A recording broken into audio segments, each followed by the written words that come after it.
Day 20. The destruction of bells.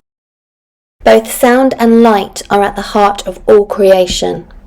In the beginning was the Word, sound vibration or tone, John 1:1. The sciences of cymatics and sonoluminescence support this scripture entirely.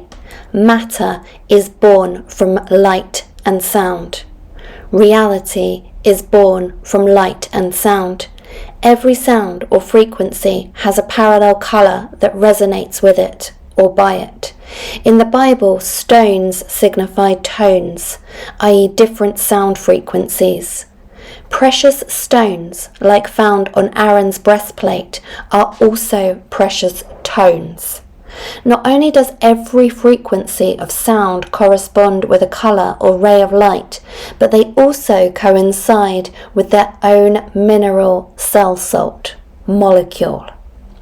As formers and repairers of cells, mineral cell salts are crucial to generating and regenerating the temple body at a deep cellular level. Here's a breakdown of how it works. 1. Our health-promoting thoughts, words and deeds, so our frequencies, induce an inner rainbow vortex, featuring the colours that coincide with each positive frequency, sound, tone or vibration. 2. The rainbow vortex compels the manifestation of the mineral cell salts and molecules associated with each colour and sound. 3.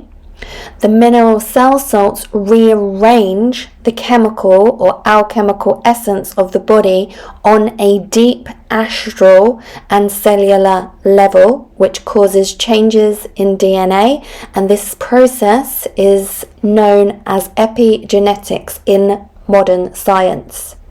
This process is also known as remineralizing the body in hidden mystic alchemy, and this is akin to what they call building the solar body or the mineral body, and that's seen as soma heliakon in the book of Revelation.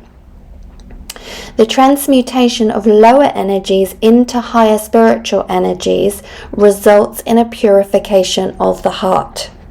The expansion of love, acceptance and surrender or serenity send out sound frequencies, vibrations. Although they are inaudible to the naked ear, they send waves of vibrant frequent energy into the body, causing the pituitary gland to secrete enhanced amounts of oxytocin and vasopressin, which further stimulates pineal activity, which means the upgrade and release of the biochemicals of enlightenment. This mechanism emphasizes the importance of the heart as not just a physical organ, but a spiritual center that connects individuals to the divine. The geometric structure of the heart is a bell-shaped chestahedron. Many years prior to this discovery, Leonardo da Vinci drew illustrations showing the heart as a dynamic energy vortex.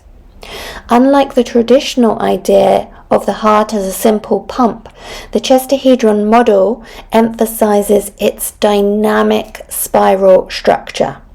The heart's geometry is related to how it creates energy vortices which drive blood circulation through vortex motion rather than sheer mechanical pumping. The heart functions as both a physical organ and an energetic center, radiating frequencies, inaudible sounds outward.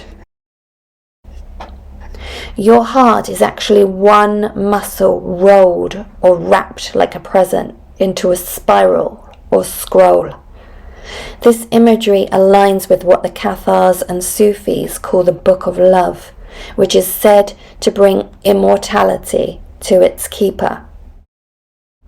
The heart is the scroll of love. The heart is an energy generator. Blood enters the heart and creates a spiraling vortex that turns the water in blood into plasma, which is the fourth state of water, living water. Plasma makes up about 55% of blood and acts as a conductor of electromagnetic energy, which means light energy. This energy powers the body by delivering electrical charges to cells. In sound healing, different tones and frequencies are used to influence the body's energy fields, particularly the heart's vortex energy. Sound vibrations like bell chimes, gongs, and singing bowls can sync with the heart's electromagnetic waves, promoting coherence in its rhythm, which reflects in the body's overall well-being and promotes heart-brain coherence, which in turn stimulates pineal metabolism. Bells have long been used for healing, meditation, communication, making music, and keeping time. In ancient Egypt, bells were used to rouse or wake crops in order to help them grow.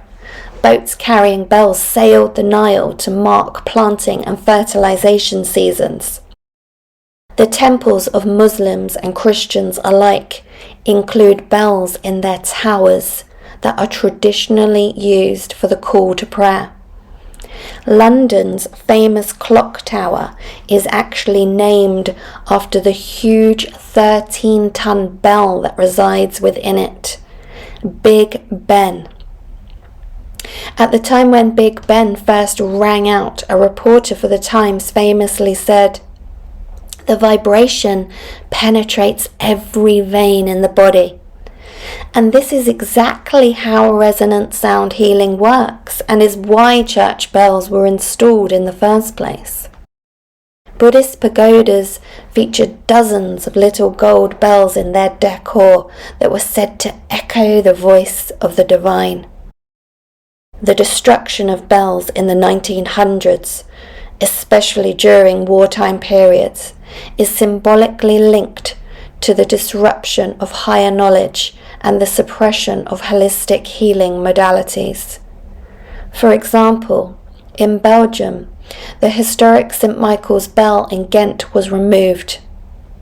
Then, of course, there's the famous crack in the Liberty Bell of Philadelphia, a bell that was originally instated to proclaim freedom and liberty throughout the land. The public were told that bells had to be melted down to create ammunition to use in the wars, but more likely it was to hide the importance of acoustic resonance.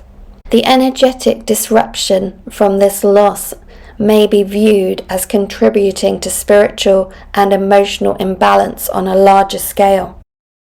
Over 170,000 bells were destroyed in the 1900s. Before this, and before the perversion of sacred sciences, churches and cathedrals were centres for healing and ascension. The stained glass windows radiated different light frequencies through their panes, while the spires channeled cosmic energy into the building, all while the bells were ringing out their healing choruses.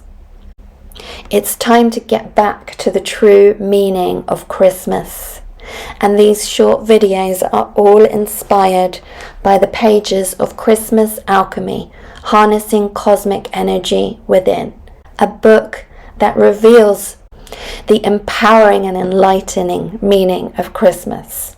So thank you very much for watching, and I look forward to seeing you tomorrow for part 21, Santa's Sack and Infinite Abundance. May divine light manifest itself in you all, always and in all ways. Namaste.